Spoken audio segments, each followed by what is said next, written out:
ስማርት ፖሊስ ስቴሽን አገልግሎቱ የፖሊስን ሰርቪስ ወደ ዲጂታላይዝ የማድረግ እና ህብረተሰቡ በነጻነት ወይንም ምንም አይነት ጫና ሳይደርስበት በቀላሉ የሚፈልገውን መረጃ የወንጀል ኬዝ ሊሆን ይችላል፣ የተለያዩ አክሲደንቶች ሊሆኑ ይችላሉ፣ ትራፊክ ኬዝ ሊሆን ይችላል። እነዚህን ኬዞች በቀላሉ ለፖሊስ ማድረስና መድረስ የሚችልበትን ስርዓት ነው የፈጠርነው። እንግዲህ እንደዚህ አይነት ዘመናዊ የሆኑ ዲጂታል የሆኑና ብዙ ጊዜ ምንም አይነት የሰው ንክኪ ሳይኖር ተገልጋዩ በቀላሉ አገልግሎት የሚያገኝበት ስርዓት እስካሁን ድረስ በጣም ውስን ሀገራት ላይ ነው ያለው። ወደ 1-3 ሀገራት ላይ ነው ያለው በአውሮፓና ኤዥያ ውስጥ። ከዛ ውጪ ይሄኛው ኢትዮጵያ በአፍሪካ የመጀመሪያው ነው።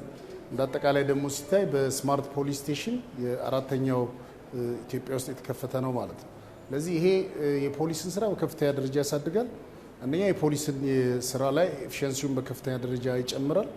ሌላኛው ህብረተሰቡ ጋር ግልጸኝነትን ያሰፍናል። ምክንያቱም ህብረተሰቡ ፖሊሳዊ አገልግሎትን ለማግኘት አንዳንዴ የሚቸገርበትን ስርዓት ኬዙን ነግሮ ኬዙን መከታተል ብዙ ውጣ ውረዶችና የማይመቹ ነገሮች ስላሉት እነዛን የማይመቹ ከሰው ጋር ያለውን ንክኪና ምልልስ በቀላሉ ስለሚያስቀር ግልጸኝነትን ያረጋግጣል። እንደዚሁ ደግሞ ለፖሊስም ፈጣን እርምጃ ለመውሰድም ይረዳል። ምክንያቱም ቴክኖሎጂ ሲደርስ በቀላሉ አመራሩም ጭምር መረጃው ስለሚደርሰው ቶሎ ውሳኔ ያስተላልፎ ቢፈለግ ወንጀለኛ ካለ የጠፋ ነገር ካለ ወይንም የደረሰ ጉዳት ካለ ፖሊስ ቶሎ ደርሶ ያንን ችግር መፍታት የሚችልበትን እድል ይፈጥራል። እንደዚሁ ደግሞ የወንጀል መከላከል ስራችንን የወንጀል ምርመራ ስራችንን በከፍተኛ ደረጃ ያሳድጋል።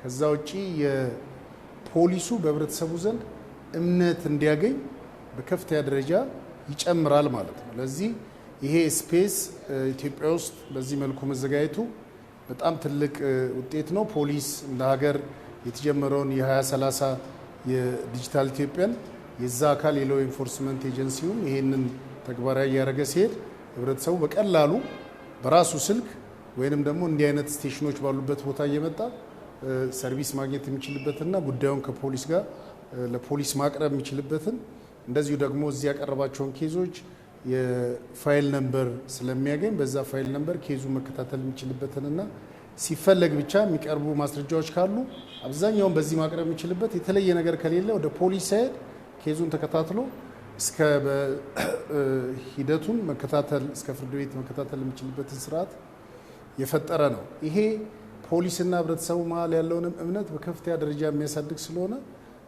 በእኛ እንደ ትልቅ ውጤት ነው ያየነው። እንግዲህ በቀጣይ ደግሞ ይሄንኑ የስፔስ ሰርቪስ በስልኩ ላይ ማግኘት የሚችልበትን ስርዓት ከአርቲፊሻል ኢንተለጀንስ ኢንስቲትዩት ጋር በቅርበት እየሰራን ያለ ነው። በዛ አረጋግጠን ስንሄድ እዚህም ደግሞ መምጣት ሳይጠበቅበት በቀላሉ ከስልኩ ላይ እነዚህ ነገሮች ማግኘት የሚችልበት ስርዓት አለ።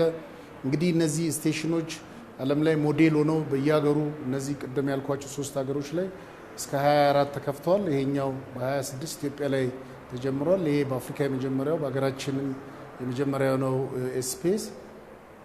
በትልቁ ደግሞ በተለይ ግለሰቦች የተለየ መረጃ ይዘው ወይንም ጉዳያቸውን ለኃላፊ መንገድ ሲፈልጉ በቀላሉ እዚህ መጥተው ኃላፊን ላይቭ እያገኙ በቀላሉ ጉዳያቸውን ለኃላፊዎች ማስረዳት የሚችሉበትን እድልም ጭምር የፈጠረ ነውና ይሄ ለሀገራችን ትልቅ ብስራት ነው።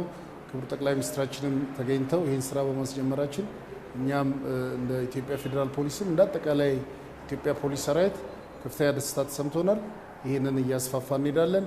እንደሚታወቀው ከ1 ዓመት በፊትም የኤኤፍፒ አፕን አስተዋውቀን አሁን ላይ ከፍተኛ ቁጥር ያለው የህብረተሰብ ክፍል እየተጠቀመ ነው ያለው። እሱንም ህብረተሰቡ በየጊዜው ዳውንሎድ አድርጎ እንዲጠቀም እና የማይጠቀሙ ሰዎች በዛ እንዲጠቀሙና ኬዛቸውን በቀላሉ ፖሊስ ጋር እንዲያደርሱ ይጠቅማል። ከዛ በላይ ደግሞ ሀገራችን አሁን በትልቁ እያደገ ነው። እንደምናየው አዲስ አበባ የቱሪስት መዳረሻ እየሆነ ነው ያለው። እንግዲህ ማንኛውም ኢትዮጵያን የሚጎበኝ ቱሪስት ማንኛውም ጉዳይ ቢያጋጥመው በቀላሉ ፓስፖርቱን ወይንም ሌሎች የሀገራችን ዜጋ የሆነው ደግሞ የፋይዳን መታወቂያ ተጠቅሞ እነዚህ ሰርቪሶች ማግኘት ይችላል። ኢቭን እነዚህንም ባይዝ በቀላሉ እዚህ መጥቶ ኬዞቹን ለፖሊስ ማቅረብ የሚችልበት ትልቅ እድል ስለሆነ በጣም ደስ ብሎናል። እንግዲህ አጠናክረን የሚቀጥል ይሆናል ማለት ነው።